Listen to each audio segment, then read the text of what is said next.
Bueno, hermanos, ante todas las cosas, quiero dar gracias a Dios porque yo creo que ya había pasado un mes que no nos reuníamos. No recuerdo con exactitud el último domingo que estuvimos, pero sí recuerdo que fue antes del 14 de mayo, así que estamos hablando exactamente de por lo menos 4 o 5 domingos que no nos pudimos reunir. Brevemente les comento lo que ya les he dicho en el grupo. Ya hoy hace 23 días de la operación.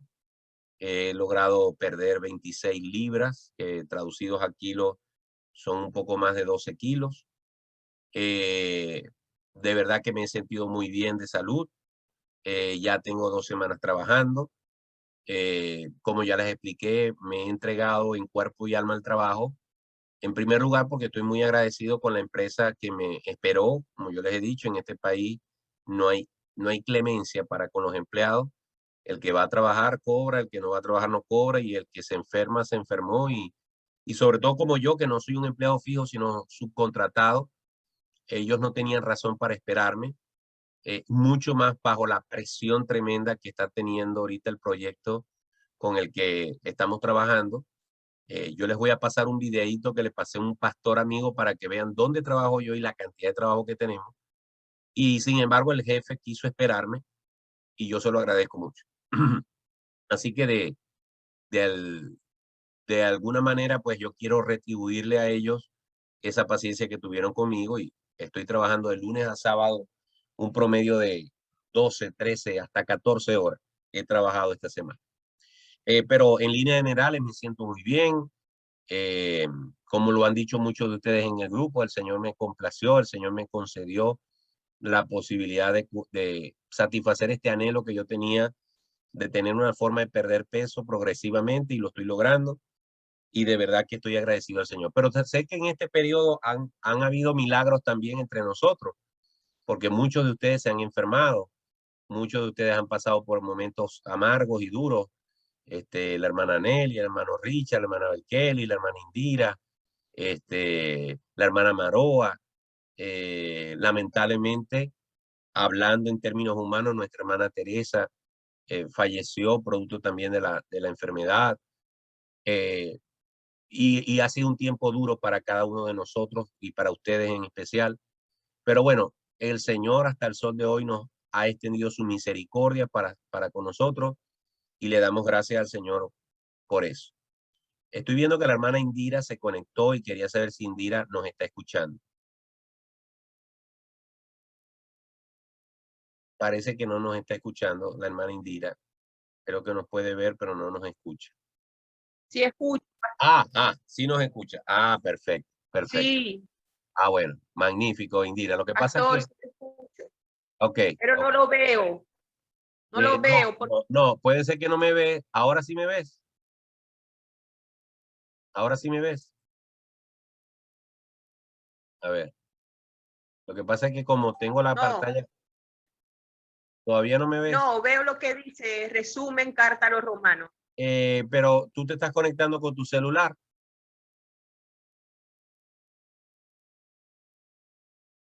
Sí, Ok. Sí, lo que pasa es que quizás tienes que aprender a manejar la pantalla. Los demás si me ven, me hacen una ceñita con la mano si me están viendo. Los demás, los demás, Nelly, ¿tú me ves? Nelly, ¿tú me ves? Ok, perfecto. Entonces, Indira, no sé si es un asunto de que tienes que mover la pantalla por la forma en la que la estás compartiendo, pero ahí estamos todos. Está hermano Carlos Conde, estoy yo, está Belkeli, está Nelly, está Richard y estás tú.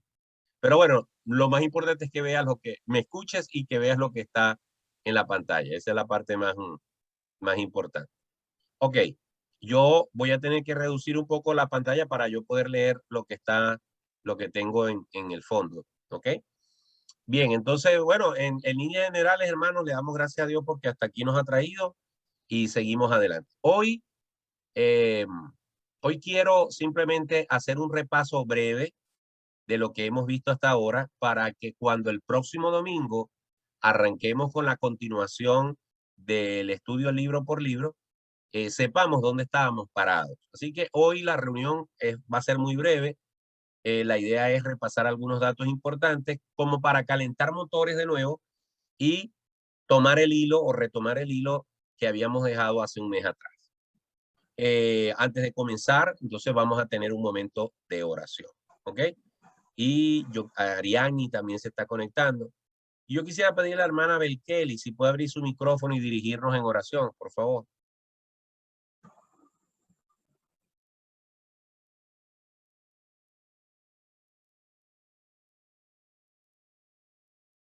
Belkeli está medio enredadita allí. Solamente si estás con el celular, toca, mira, si estás con el celular, tú tocas, solamente tienes que tocar la pantalla y te aparece un microfonito abajo a mano izquierda y le quitas la rayita. Eso es todo lo que tienes que hacer.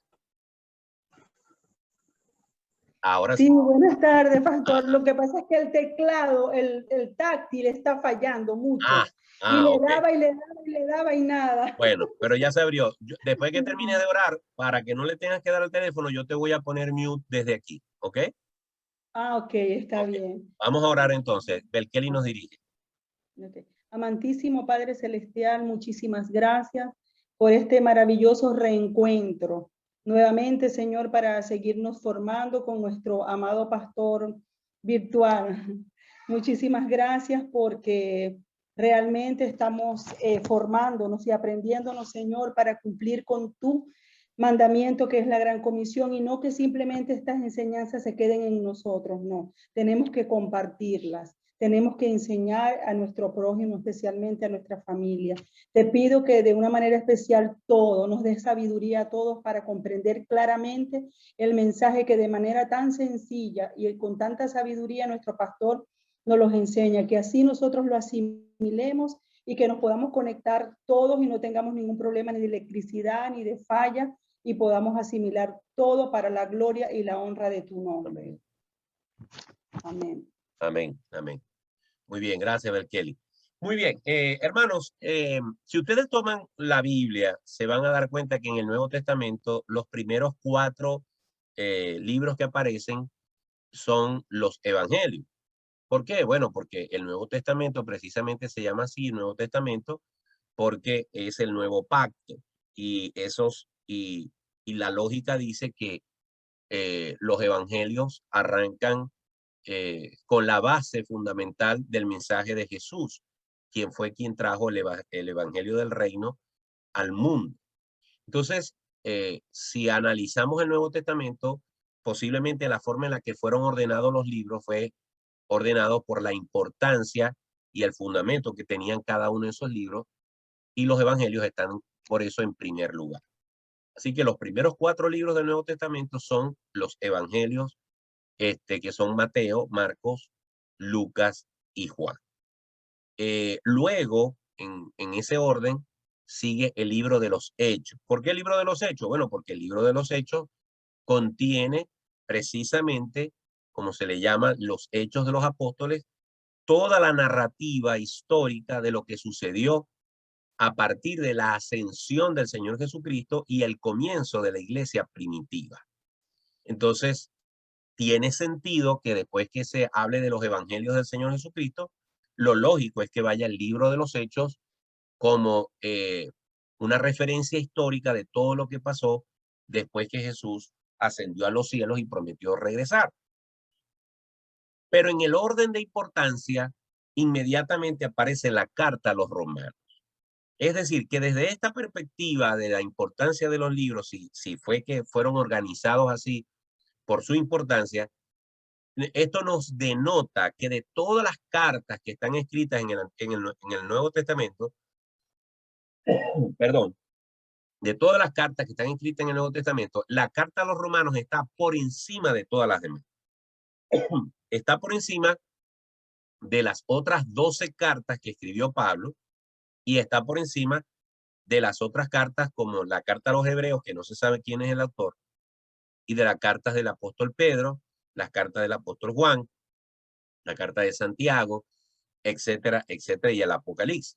Por supuesto, el Apocalipsis no es que no sea importante, sino que está como el último libro de la Biblia porque nos habla de los eventos futuros. Permítame abrir un momento el chat, a ver que tengo un mensaje aquí, a ver si alguien...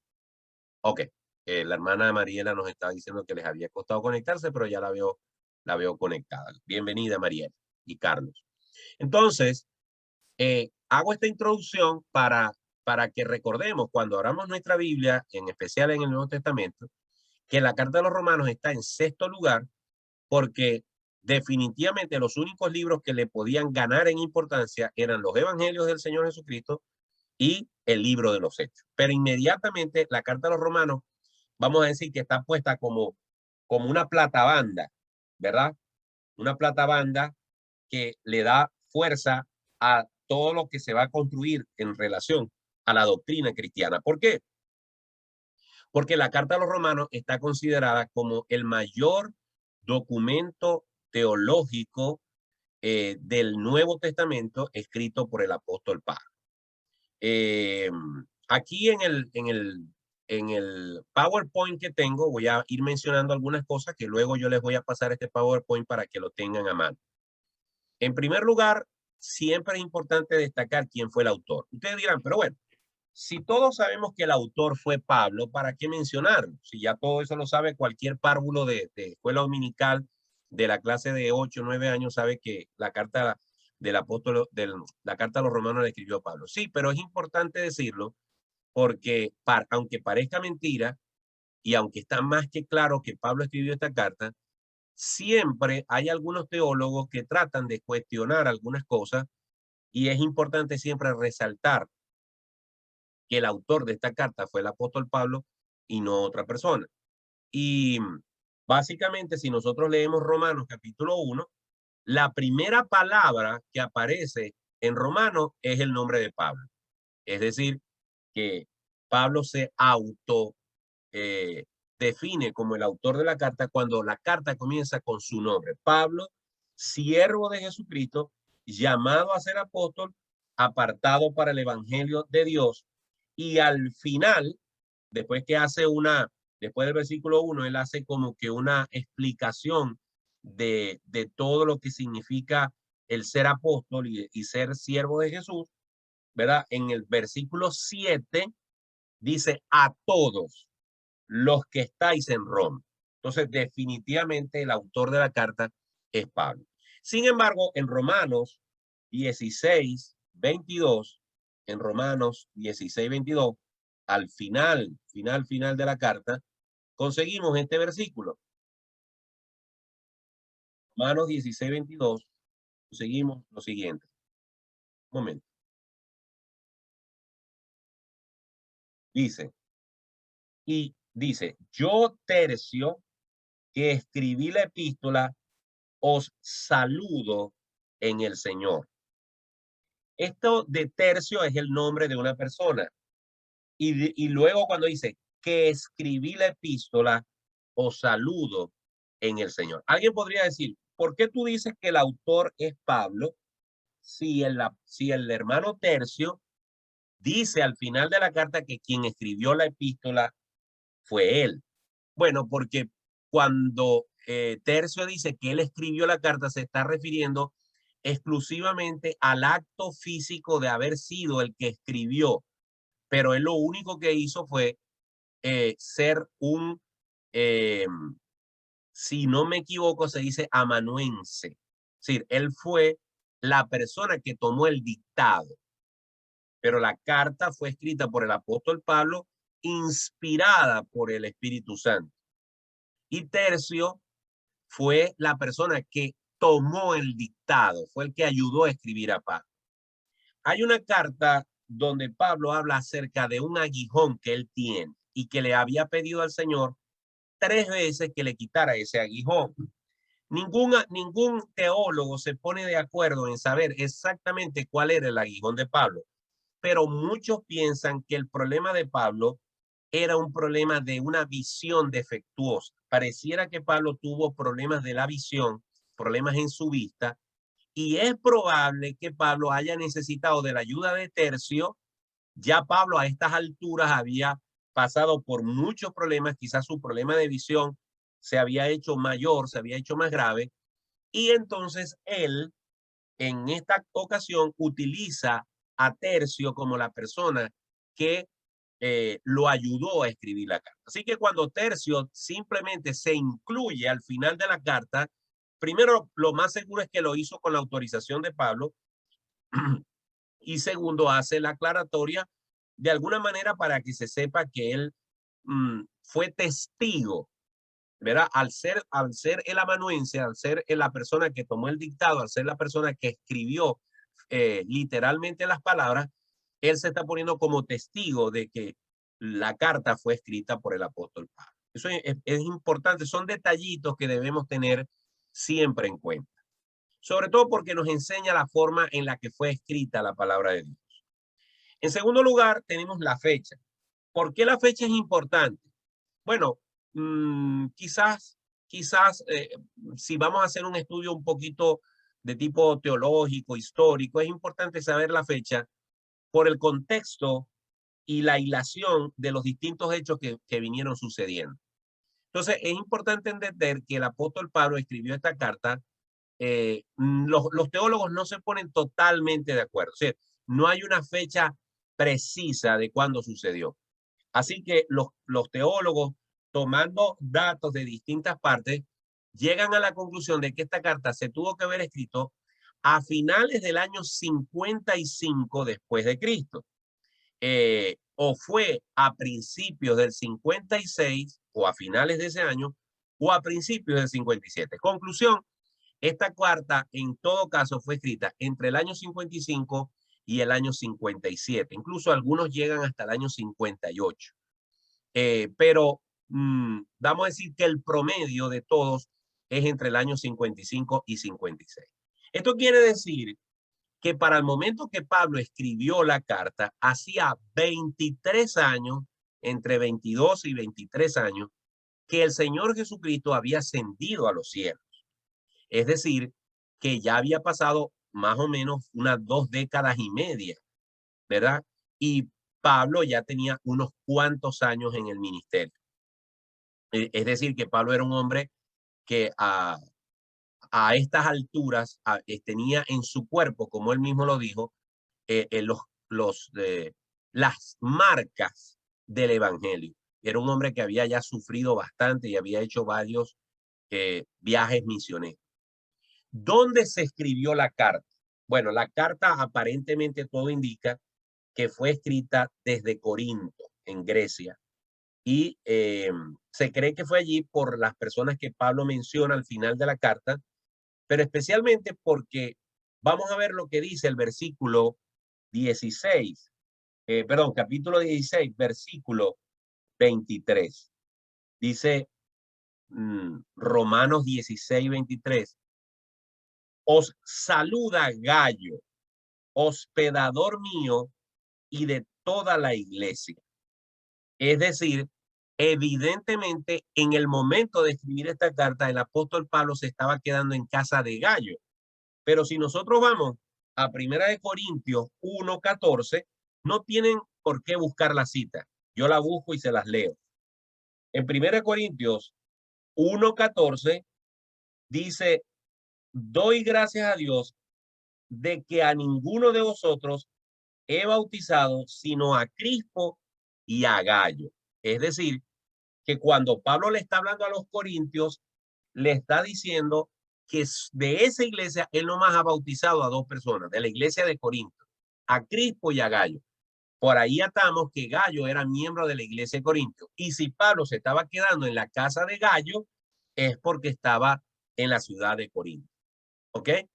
Pablo se estaba preparando en ese momento para llevar una ofrenda que se había recogido para llevarla a Jerusalén, a los pobres, a los hermanos cristianos pobres en Jerusalén. Y en ese contexto histórico, en ese contexto, Pablo está escribiendo esta carta.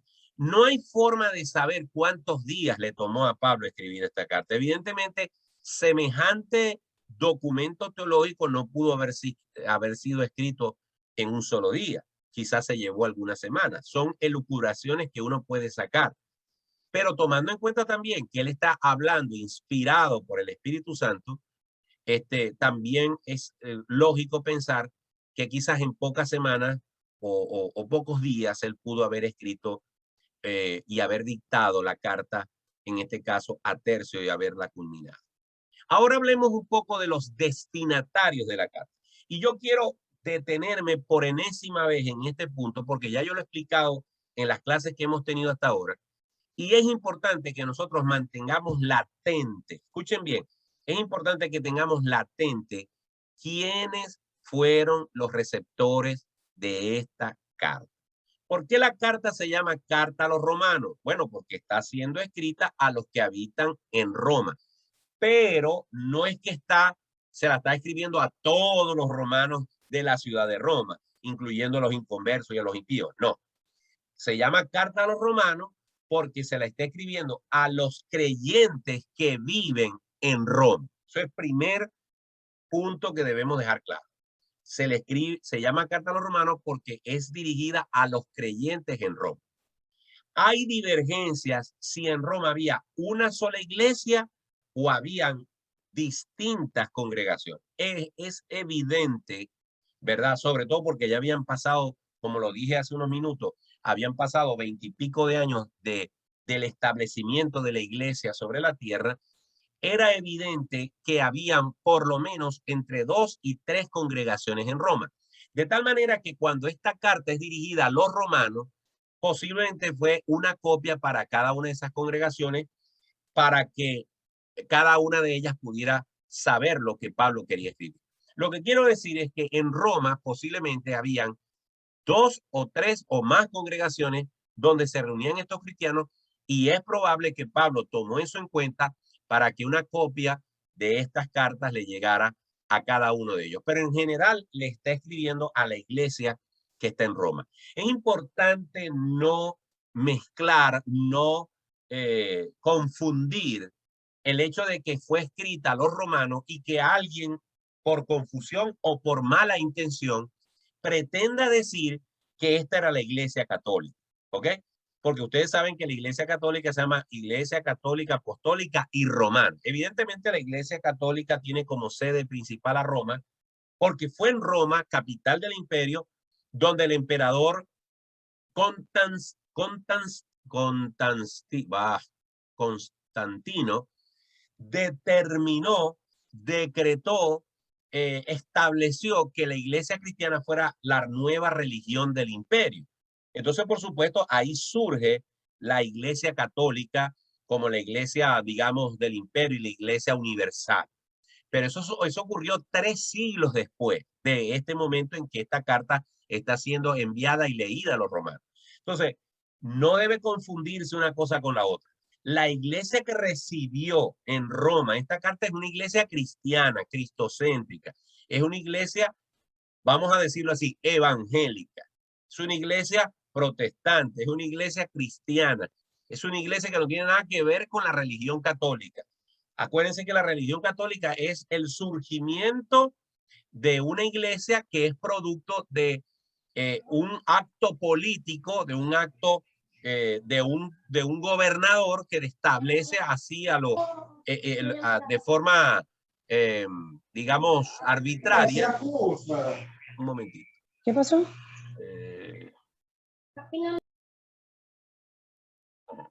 Entonces, es la única aclaratoria que debo hacer con respecto a eso. La iglesia de Roma de este momento que está recibiendo la carta es una iglesia cristiana.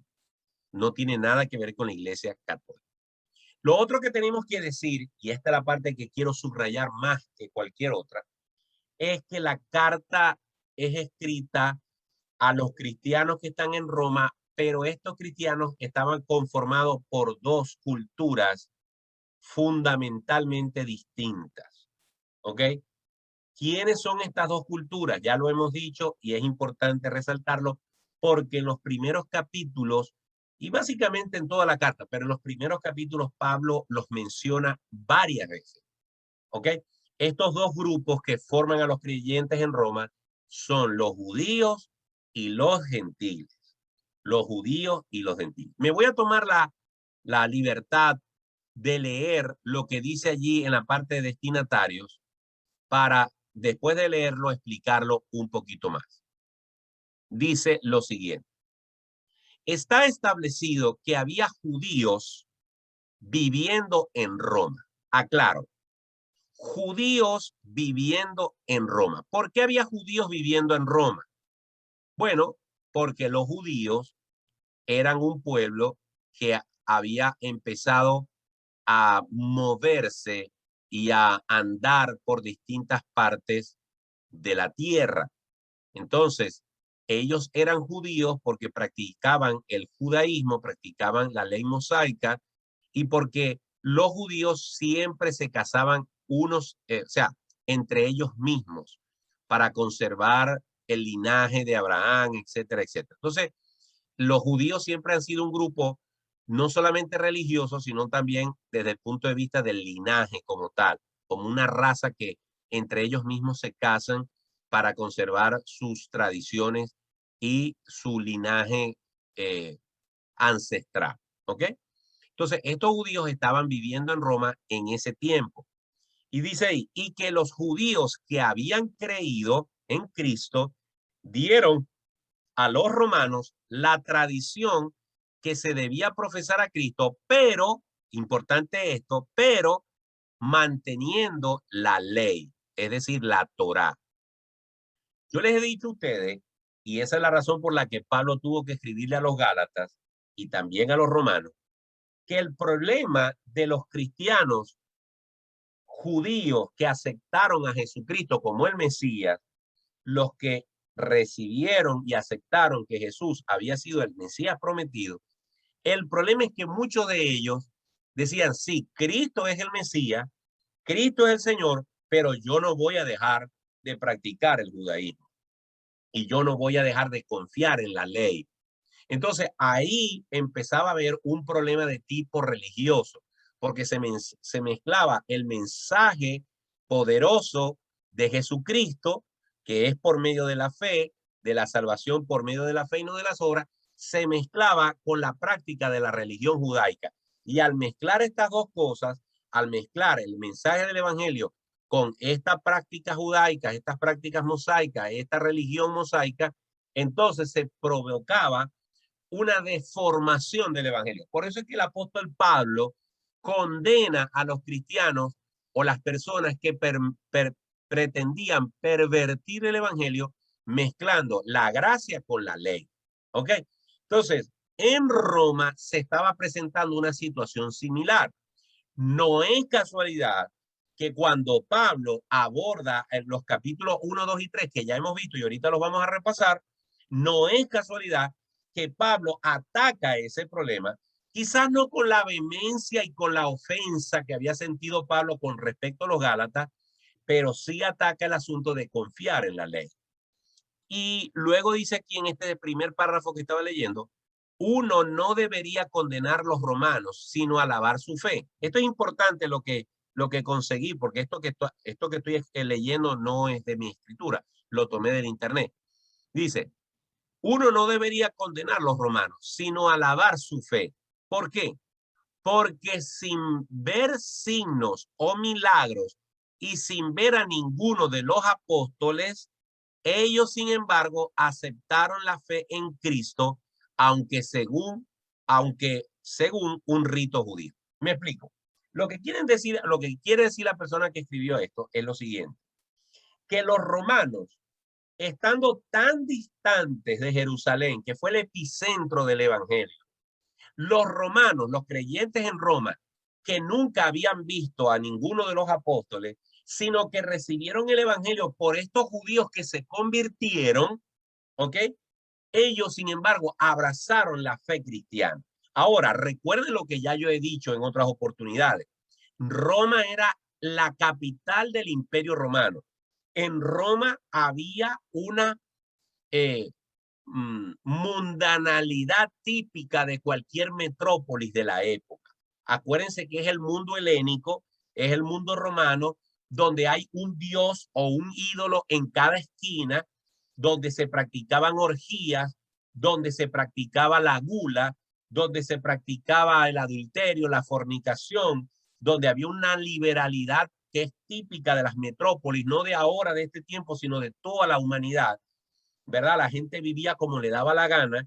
había una sed de poder tremenda.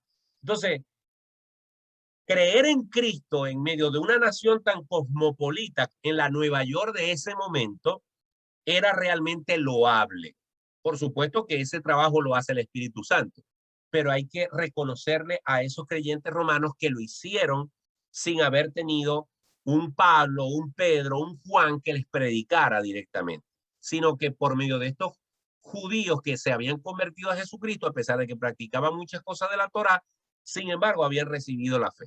Leo el segundo párrafo, dice: con motivo de escribir la epístola, Pablo se había familiarizado con todas las circunstancias de los cristianos en Roma y encontró que eran en parte paganos convertidos al cristianismo y en parte judíos que, con muchos prejuicios restantes, creían en Jesús como el verdadero Mesías. Fíjense, aquí lo que está diciendo esta persona es lo que yo acabo de decir. Y les repito, hay que tener eso siempre presente. El auditorio al que Pablo le escribió en Roma era una sola iglesia, pero internamente estaban divididos entre gentiles y judíos. Es decir, que Pablo se tomó la molestia de averiguar bien, de escuchar muchos testimonios que le llegaban de esa iglesia en Roma y de saber qué estaba ocurriendo. No tengo tiempo para ahondar en todas las cosas que investigué, pero realmente habían pugnas internas en la iglesia de Roma porque los judíos querían forzar a los gentiles de Roma a que se circuncidaran, a que practicaran la ley, a que practicaran las fiestas, a que abrazaran la ley mosaica y todas las costumbres mosaicas como un requisito para ser cristiano, y los gentiles, ¿verdad?, se resistían a aceptar este yugo que le quería ser impuesto por los judíos cristianos, porque ellos consideraban, por algunas cosas que ya habían sido escritas y por algunas cosas que ya se decían, que como Israel había rechazado al Mesías, ya ellos no eran el pueblo de Dios. Es decir, ustedes se van a dar cuenta en el capítulo 11 de Romanos, cómo el apóstol Pablo exhorta a los gentiles a que no se crean independientes, a que no se jacten de ahora ser cristianos creyendo que Israel fue desechado. Ya veremos cuando lleguemos al capítulo 9, al capítulo 10 y al capítulo 11, cómo el apóstol Pablo nos habla de Israel, cómo Dios no ha desechado a Israel y cómo Dios al final de los tiempos permitirá que el remanente que él ha reservado del pueblo israelita, todo Israel sea salvo, dice el capítulo 10 de Romanos. Y en el capítulo 11 prácticamente lo que hace es regañar a los gentiles que se atrevan a considerarse mejor que los judíos. Porque si estaba mal que los judíos se consideraran mejor que los gentiles, también estaba mal que los gentiles que fueron insertados en el origen original ahora despreciaran a los judíos. Conclusión, en la iglesia de Roma había pugnas, habían problemas, habían divisiones, porque se habían apartado, se habían descuidado en vivir una vida cristiana centrada en Cristo y estaban cada uno acusándose los unos a los otros. Eso lo vamos a ver más adelante. Finalmente, en este párrafo dice, fíjense lo que dice aquí, creían en Jesús como el verdadero Mesías y que muchas contiendas surgieron de las reclamaciones de los gentiles para igualar los privilegios que tenían los judíos y de la negativa absoluta de los judíos a admitir tales reclamaciones a menos que los conversos gentiles fueran circuncidados. Él, es decir, el apóstol Pablo, escribió esta epístola para adaptar y resolver estas diferencias. Fíjense, los gentiles querían tener los mismos derechos de los judíos, pero los judíos decían, no, ustedes no son hijos de Abraham, ustedes no son descendientes de Abraham. Si ustedes quieren ser descendientes de Abraham, tienen que empezar circuncidándose, tienen que empezar aceptando el ser judíos, aunque no sean del linaje de Abraham, pero adopten la religión judaica. Entonces, estas pugnas dieron pie para que Pablo escribiera la carta. Pero en lo único que difiero en este texto que yo acabo de leer, aunque me pareció interesante, es que si bien es cierto, eso pudo haber motivado el que Pablo escribiera la carta, sin embargo, el tema principal de Pablo no es resolver esas pugnas. El tema principal de Pablo en la carta a los romanos es la justificación por medio de la fe. Y vamos a decir una cosa, al Pablo hablar de la justificación por medio de la fe, está matando dos pájaros de un solo tiro. Está primero estableciendo un argumento teológico válido, es decir, le está enseñando a los romanos que la salvación es por medio de la fe y no de las obras, pero al mismo tiempo le está quitando a los judíos su orgullo de creerse salvos por medio de cumplir la ley y le está enseñando a los gentiles que ellos, siendo pecadores, siendo idólatras, el Señor los amó por gracia y les dio la vida eterna. En otras palabras, lo que les está diciendo es que delante de la presencia de Dios, judíos y gentiles, todos son iguales. Así que se matan dos pájaros de un solo tiro. ¿Ok? Ahora bien, déjenme pasar a la segunda lámina. Ok. En relación, recuerden que estas láminas yo se las voy a pasar ahora por el WhatsApp. ¿Ok? Otros datos generales. Al momento de escribir la carta a los romanos, Pablo todavía no había visitado Roma, pero varias veces se lo había propuesto, pero hasta ahora le había sido imposible. ¿Cómo sabemos eso? Porque en Romanos capítulo 1, ¿verdad? En Romanos capítulo 1 dice, versículo 8, primeramente doy gracias a Dios, doy gracias a mi Dios mediante Jesucristo con respecto a todos vosotros, de que vuestra fe se divulga por todo el mundo, porque testigo me es Dios, a quien sirvo en mi espíritu en el evangelio de su Hijo, de que sin cesar hago mención de vosotros siempre en mis oraciones, rogando que de alguna manera tenga al fin, fíjense, esta expresión tenga al fin denota que Pablo había estado anhelando poder ir a Roma, de que tenga al fin, por la voluntad de Dios, un próspero viaje para ir a vosotros, porque deseo veros para comunicaros algún don espiritual a fin de que seáis confirmados. Esto es, para ser mutuamente confortados por la fe que nos es común a vosotros y a mí. Pero dice el versículo 13, pero no quiero, hermanos, que ignoréis que muchas veces me he propuesto ir a vosotros, muchas veces, pero hasta ahora he sido estorbado para tener también entre vosotros algún fruto entre los demás gentiles. Y el siguiente versículo ratifica lo que yo les estoy diciendo de los dos grupos dentro de la iglesia. A griegos y a no griegos, a sabios y a no sabios, soy deudor. Es decir, que Pablo estaba sutilmente diciéndole, yo sé que entre ustedes hay gente que se pone en un grupo y otros se ponen en el otro grupo, pero a todos soy deudor, según el versículo 14. Versículo 15, y con esto termino esta parte. Así que en cuanto a mí, pronto estoy a anunciaros el evangelio también a vosotros que estáis en Roma. No se sabe si alguna vez Pablo estuvo en Roma cuando todavía no era cristiano. Como ya yo les he dicho en otras oportunidades, el apóstol Pablo era ciudadano romano, tenía las dos nacionalidades, era judío, pero era romano también. Hermano, yo les voy a pedir un segundito que me permitan hacer una pequeña pausa de 30 segundos porque no tengo el cargador de la lacto aquí y se me está descargando la batería. Un segundito, por favor.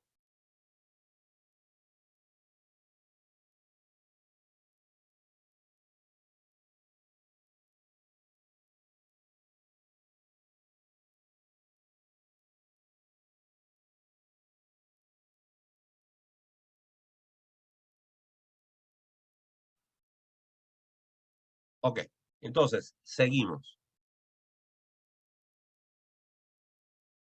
Ya me van a traer el cargador.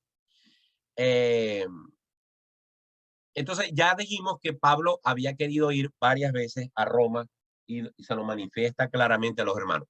Dice aquí, finalmente, años después, Pablo visitaría Roma, pero como prisionero. Estaba diciendo que no sabemos si Pablo alguna vez llegó a ir a Roma antes de ser cristiano. Es decir, no sabemos con exactitud qué edad podía tener Pablo, pero ya Pablo para esta época de, estamos hablando de años 55, 56 después de Cristo, Pablo podía ser un hombre aproximadamente de esa edad, de unos 50, 60 años, 55 años. Un segundo.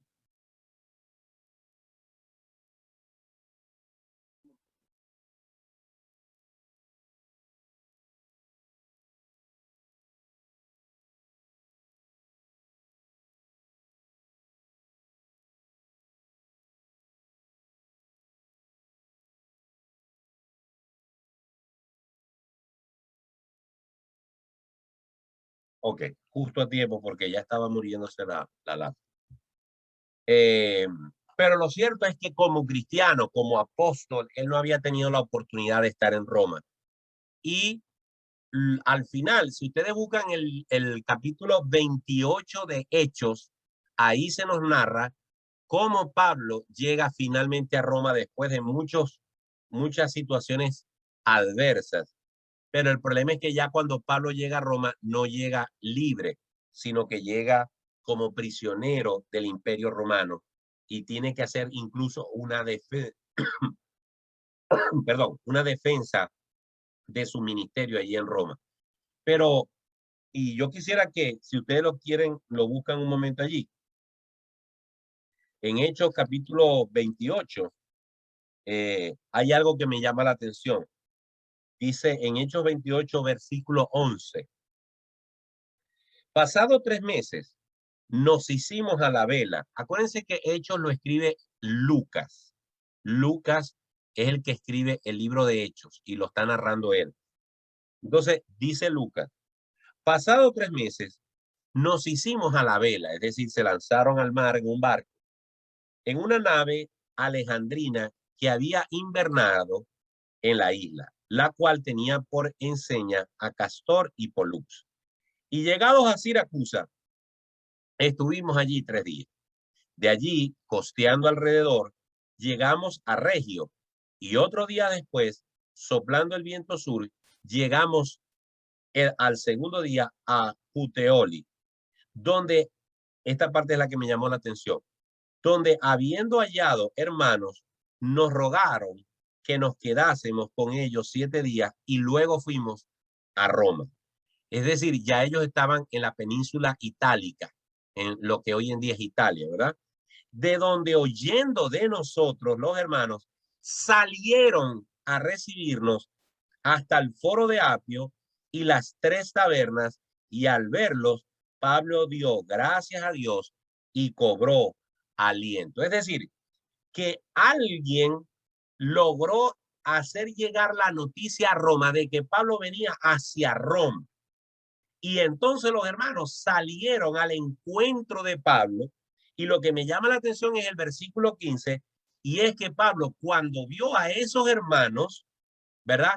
Pablo cobró aliento. ¿Por qué? Porque al fin se había logrado su sueño de estar en suelo romano y de conseguirse con los hermanos de esa iglesia. Es decir, que cuando Pablo escribió la carta a los romanos, todavía esto del versículo del capítulo 28 de Hechos no había sucedido. Todavía Pablo estaba en Corinto, ¿ok? Pero es maravilloso ver cómo la historia se va complementando y que Pablo por fin, cuando logró llegar a Roma, los hermanos emocionados salieron al encuentro y lo encontraron antes de llegar a Roma. Fíjense que luego el versículo 16 de Hechos 28 dice, cuando llegamos a Roma, es decir, que lo fueron a buscar antes de llegar a Roma, cuando llegamos a Roma, el centurión que los venía custodiando entregó los presos al prefecto militar, Pablo era uno de ellos, pero a Pablo se le permitió vivir aparte con un soldado que le custodiase. Fíjense, esto nos hace recordar unas cosas, hermano. Si Pablo quería ir a Roma, si Pablo quería compartir un don espiritual, como dice en el versículo 11 de Romanos 1. Si Pablo quería ir a Roma no a turistear, ni a ver los palacios de Roma, ni a codearse con la élite de Roma. Si Pablo lo que quería era ir a Roma a predicarle a los hermanos, a edificarlos, ¿por qué fue estorbado tantas veces? ¿Por qué el Señor no se lo permitió? ¿Por qué Pablo tuvo que llegar a Roma, pero en condiciones tan limitadas como un prisionero? ¿Por qué si él tenía un deseo genuino de servir al Señor, por qué entonces el Señor no le abrió las puertas de par en par? Bueno, en primer lugar, por un principio básico que debemos tener en cuenta siempre que analicemos algo que Dios no nos ha concedido, a pesar de que creemos que Dios no nos debería de conceder, porque Dios es soberano, porque Dios actúa como Él quiere, porque Dios hace como Él le da la gana, aunque nosotros no lo podamos entender. Job lo entendió muy bien. Jehová dio, Jehová quitó, sea el nombre de Jehová bendito. Recibiremos de Dios el bien y el mal no lo recibiremos, le decía Job a su esposa. Es decir, el cristiano tiene que estar contento, satisfecho con que lo que Dios permita y no permite en su vida es para su bien, aunque no lo pueda entender. Así que yo no puedo entender por qué Pablo, y quizás Pablo por un tiempo no lo entendió, por qué Pablo se ardía por ir a Roma al punto de que cuando logró llegar a Roma, aunque sea como un preso, cobró aliento. ¿Por qué Dios no se lo permitió antes? ¿Por qué no le permitió llegar hasta allá como fue a Éfeso, como fue a Filipo, como fue a tantas otras ciudades? No lo sabemos. Pero Dios actuó de esa manera. Lo importante es que cuando Pablo llega finalmente a Roma, ¿verdad? No tengo tiempo para ahondar en eso porque no estamos estudiando el libro de los Hechos, pero en el versículo 17 del último capítulo de los Hechos, Pablo predica en Roma de una manera tan influyente que quizás nunca lo pudo haber hecho si hubiera ido en otras condiciones. Es decir, hay incluso el hecho de que cuando a Pablo los soldados que lo están tratando se dan cuenta que él es un ciudadano romano, cambian radicalmente la forma de tratarlo, porque sabían que como ciudadano romano él tenía unos derechos que no se los estaban respetando. Pero bueno, ese es otro tema. Podemos mencionar otra cosa aquí en cuarto lugar. De las 13 cartas escritas por Pablo, ¿verdad? Esta sin duda es la más importante de todas, ya lo dijimos hoy al principio, por su contenido teológico, amplio y profundo. La carta se puede dividir en dos secciones principales. La primera sección es de tipo doctrinal y que incluye los capítulos 1 al 11.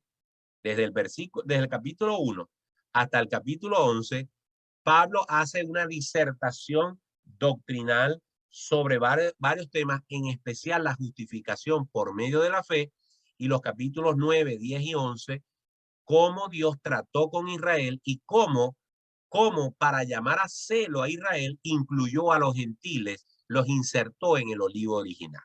Hasta el capítulo 11 podemos decir que la carta a los romanos es una carta profundamente que habla acerca de doctrina. Pero a partir del capítulo 12, entonces el apóstol Pablo nos habla o aborda el tema de la vida práctica cristiana. Si ustedes se van a Romanos 12, ustedes van a ver cómo cambia drásticamente el discurso de Pablo y ya empieza a hablar de cosas prácticas de la vida cristiana. De hecho, el capítulo 12 en mi Biblia y en muchas Biblias que tienen subtítulos se llama deberes cristianos. Imagínense que el capítulo 12 comienza: así que, hermanos, os ruego por las misericordias de Dios que presentéis vuestros cuerpos en sacrificio vivo, santo, agradable a Dios, que es vuestro culto racional. No os conforméis este siglo, sino transformaos por medio de la renovación de vuestro entendimiento, para que comprobéis cuál sea la buena voluntad de Dios, agradable y perfecta. Entonces, el capítulo 12 habla de vida cristiana práctica, de cómo debe vivir el cristiano, cómo debe actuar el cristiano. Ya aquí Pablo no está hablando de los fundamentos de la fe, sino de la fe en acción.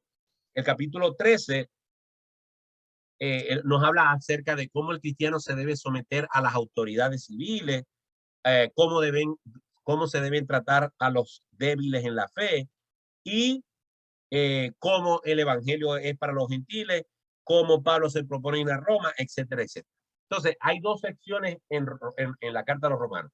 Una sección doctrinal y una sección de vida práctica. Y algunos versos claves que nosotros debemos, por lo menos, hay muchos más versos claves, pero como no hemos llegado a ellos, yo solamente mencioné esto. Primero, Romanos 1:16, porque no me avergüenzo del evangelio, porque es poder de Dios para salvación a todo aquel que cree, al judío primeramente y también al griego. Por cierto, un versículo que deja claro que dentro de la iglesia cristiana del momento habían dos grupos, los judíos y los griegos o gentiles. Romanos 3, 9, 11. ¿Qué pues? ¿Somos nosotros mejores que ellos? En ninguna manera, pues ya hemos acusado a judíos y a gentiles que todos están bajo pecado. Como está escrito, no hay justo ni aun uno, no hay quien entienda, no hay quien busque a Dios. ¿Se acuerdan que hace unos minutos les dije que dentro de la iglesia de Roma había pugna entre judíos y gentiles, a pesar de que los dos grupos eran de cristianos? Bueno, Pablo le da palo parejo a los dos grupos. Es decir, ninguno se crea mejor que el otro, porque todos somos iguales, todos están bajo pecado, todos han sido acusados de pecado. No hay justo ni aún uno, no hay quien busque a Dios, no hay quien entienda. No importa si te crees que eres más que los demás porque estás ahí circuncidado, eres un pecador. Por cuanto todos pecaron, están destituidos de la gloria de Dios. Y es el último versículo que aparece allí, Romanos 3:23. Y Romanos 3:21 dice, pero ahora, aparte de la ley, se ha manifestado la justicia de Dios, testificada por la ley y por los profetas. Esos son algunos de los versículos claves que tenemos en Romanos. ¿Cuál es el propósito de la carta? Lo voy a leer y luego lo explico. Como en todas las epístolas de Pablo a la iglesia, su propósito es en escribirlas, era para proclamar la gloria del Señor Jesucristo mediante la enseñanza de la doctrina y la edificación y el ánimo para los creyentes que recibieran su carta. Una preocupación en particular para Pablo era aquellos para quienes escribió esta carta, aquellos que estaban en Roma, que eran amados de Dios y llamados a ser santos. Por ser él mismo un ciudadano romano, él tenía una pasión única por aquellos en las asambleas de creyentes en Roma, puesto que él hasta este momento no había visitado la iglesia en Roma. Esta carta también servía como su presentación ante ellos. Entonces, lo que estábamos diciendo hace un rato, Pablo, por ser ciudadano romano, quería compartir el evangelio de primera mano con los romanos y no se le había permitido. Entonces, esta carta es una forma en la que Pablo siente que él está tratando de contribuir, está tratando de ministrar, está tratando de edificar, está tratando de adoctrinar, está tratando de edificar a la iglesia en Roma a pesar de que no había podido estar allí. Era una forma de conectarse con sus coterráneos y poder compartir el evangelio con ellos y enseñarlos también. Vamos a decir ya lo que hemos estudiado hasta ahora, ¿ok? Vamos en esta parte, en esta lámina, simplemente vamos a repasar las distintas secciones de lo que hemos estudiado hasta ahora. La primera carta del apóstol Pablo hace una salutación. Cosas que podemos destacar de la salutación de Romanos 1. Bueno, primero que Pablo se presenta como el autor, ¿verdad? Que Pablo ratifica que él es el autor. Es muy importante decir que en la salutación el apóstol Pablo les recuerda a los romanos que la venida del Señor Jesucristo era algo que estaba prometido a los profetas desde la antigüedad y que ya eso se había hecho evidente. Porque fíjense lo que dice el versículo 2 de Romanos 1.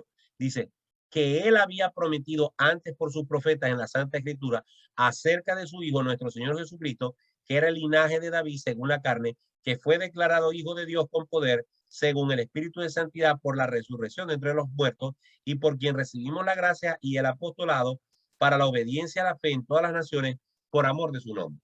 Es decir, el apóstol Pablo está ratificándole a los hermanos en Roma que lo que el Señor Jesucristo representaba era el cumplimiento de la promesa que Dios le había hecho a los profetas muchos siglos antes de que vendría un Mesías.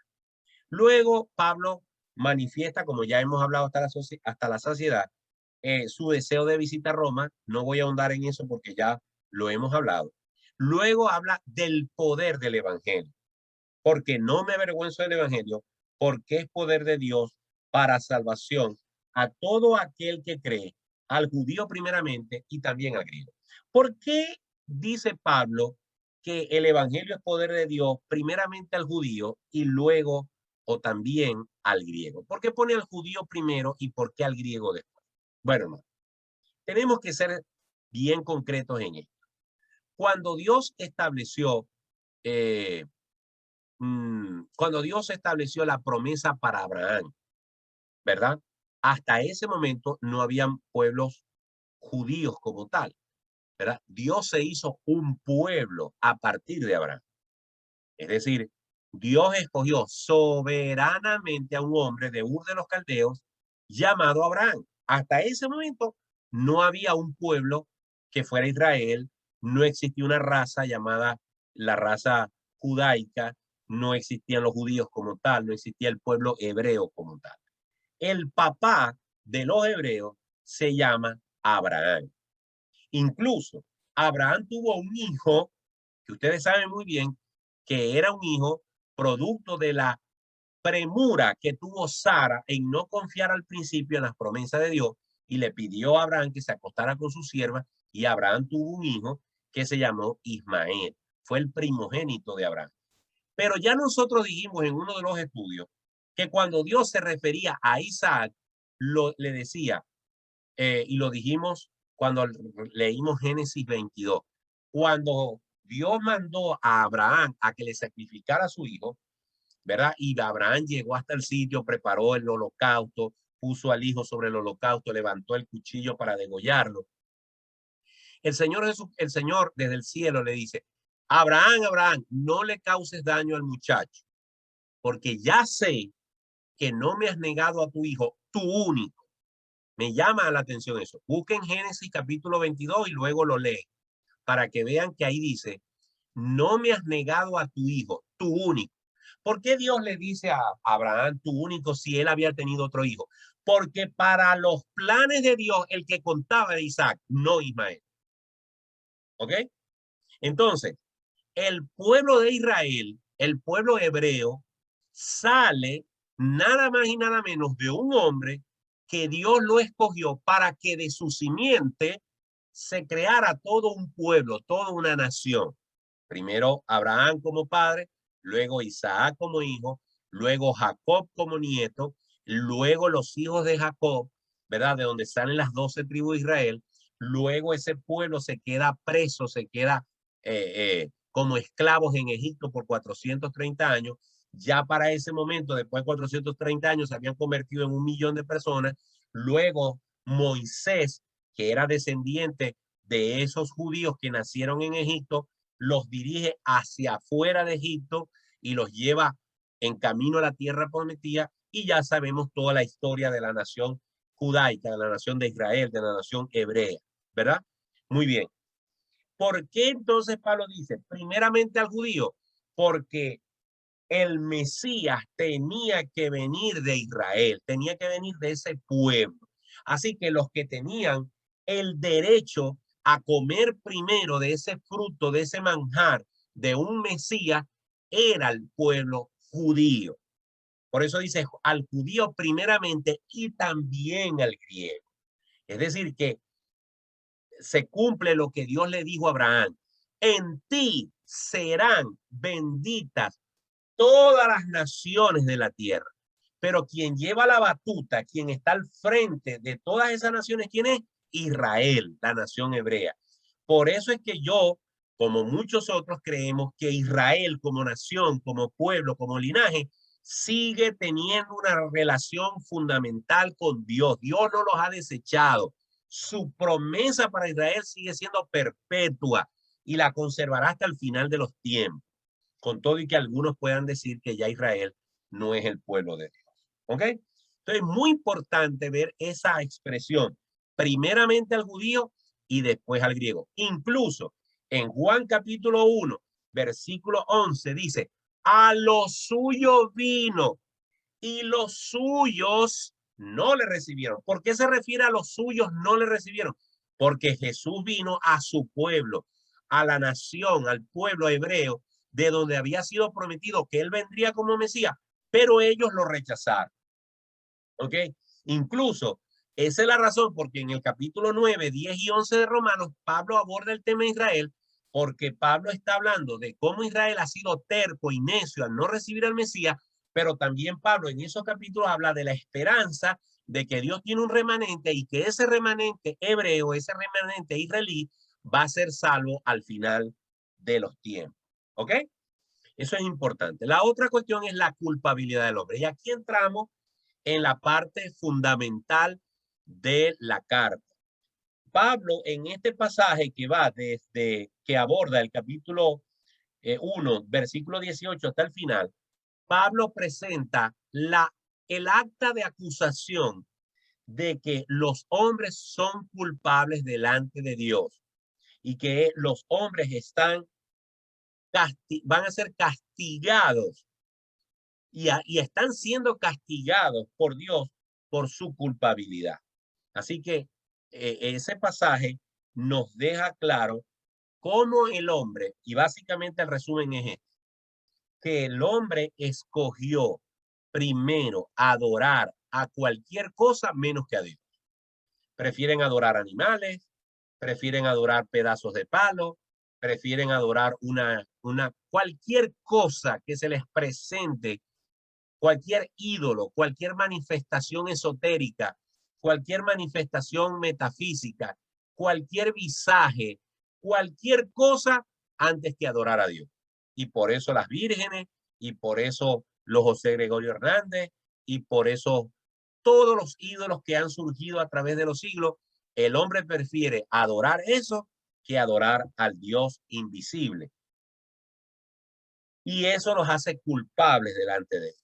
Luego el apóstol en el capítulo 2 nos habla del justo juicio de Dios.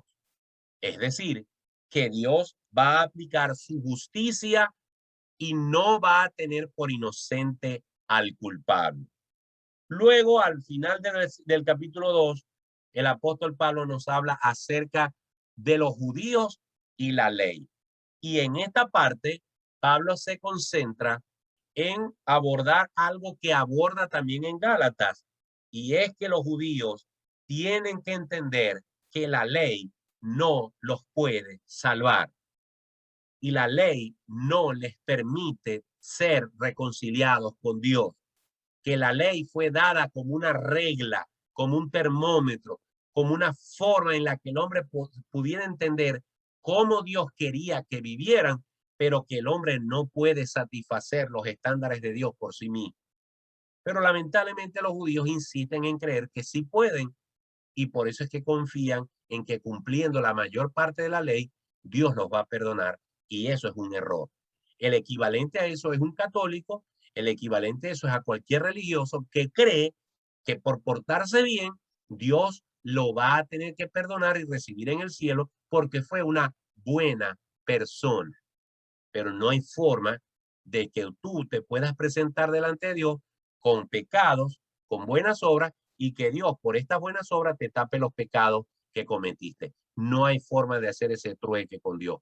Lo único que puede tapar tus pecados, lo único que puede calmar la ira de Dios, lo único que puede justificarte delante de Dios es que alguien perfecto, que no tenga pecado, derrame su sangre por ti y te pueda perdonar en ese sacrificio, y ese es Jesucristo. Y finalmente, versículo en el capítulo 3, el apóstol Pablo reafirma que no hay justo ni aún uno, que no están justificados ni los judíos por ser descendientes de Abraham, ni tampoco los gentiles se pueden justificar por sus buenas obras. Todos son culpables delante de Dios. Y terminamos, y ahí fue donde nos quedamos, en que la justicia de Dios es por medio de la fe, que solamente podemos ser justificados por medio de Jesucristo y que ese sacrificio se tiene que recibir por fe. ¿Okay? Digamos que eso fue lo que estuvimos abordando hasta el capítulo 3. Y es importante terminar con esta parte. ¿Qué conexiones hay entre la carta a los romanos y otros textos de la Biblia? ¿Y cuál es la aplicación práctica del libro? Aunque no hemos terminado con el libro, es importante tener esto fresco para nuestra próxima clase. Aquí dicen conexiones. Pablo utiliza a varios pasajes y eventos del Antiguo Testamento como ilustraciones de las gloriosas verdades en el libro de Romanos. Abraham creyó y fue justificado por su fe, no por sus obras. En Romanos 4, 6 al 8, Pablo se refiere a David, quien reitera la misma verdad. Bienaventurados aquellos cuyas iniquidades son perdonadas y cuyos pecados son cubiertos. Bienaventurado el varón a quien el Señor no inculpa de pecado. Pablo usa a Adán para explicar a los romanos la doctrina de la herencia del pecado y usa la historia de Sara e Isaac, el hijo de la promesa, para ilustrar el principio de que los cristianos son los hijos de la promesa de la gracia divina de Dios a través de Cristo. En los capítulos 9 al 11, Pablo resume la historia de la nación de Israel y declara que Dios no ha rechazado completa y definitivamente a Israel, pero sí ha permitido que ellos tropiecen solo hasta que haya entrado la plenitud de los gentiles para salvación. Entonces, es importante tener presente que Pablo utiliza, ¿verdad?, en la carta de los romanos una cantidad de recursos del Antiguo Testamento para demostrar que esos personajes y aspectos del Antiguo Testamento están conectados íntimamente con el plan eterno de Dios para con la humanidad. Y al final dice aplicación práctica. ¿Cómo podemos hacer práctico lo que nos enseña Romanos en nuestra vida, en la vida de cada uno de nosotros en el año 2021? El libro de Romanos deja en claro que no hay nada, escuchen bien esto, porque esto nunca será suficiente recalcarlo. El libro de Romanos deja en claro que no hay nada que podamos hacer para salvarnos a nosotros mismos. Cada buena, y me gusta que lo ponga en comillas, cada buena obra que hayamos hecho alguna vez es como un trapo inmundo ante Dios. Así que tenemos sobre nosotros la sentencia de muerte por nuestras transgresiones y pecados, de la que solo la gracia y misericordia de Dios puede salvarnos. Dios expresó esa gracia y misericordia al enviar a su Hijo, Jesucristo, a morir en la cruz en nuestro lugar.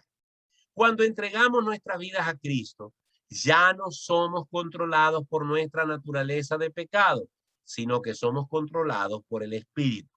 ¿Dónde vamos a ver eso? Cuando abordemos Romanos capítulo 2. Si confesamos que Jesús es el Señor y creemos que Él fue levantado de los muertos, somos salvados, nacidos de nuevo. Necesitamos vivir nuestras vidas como una ofrenda a Dios, como un sacrificio vivo para Él. La adoración del Dios que nos salvó debe ser nuestro más alto deseo. Tal vez la mejor aplicación de Romanos sería aplicar Romanos 1:16 y no avergonzarnos del Evangelio. En vez de ellos, seamos todos fieles en proclamar.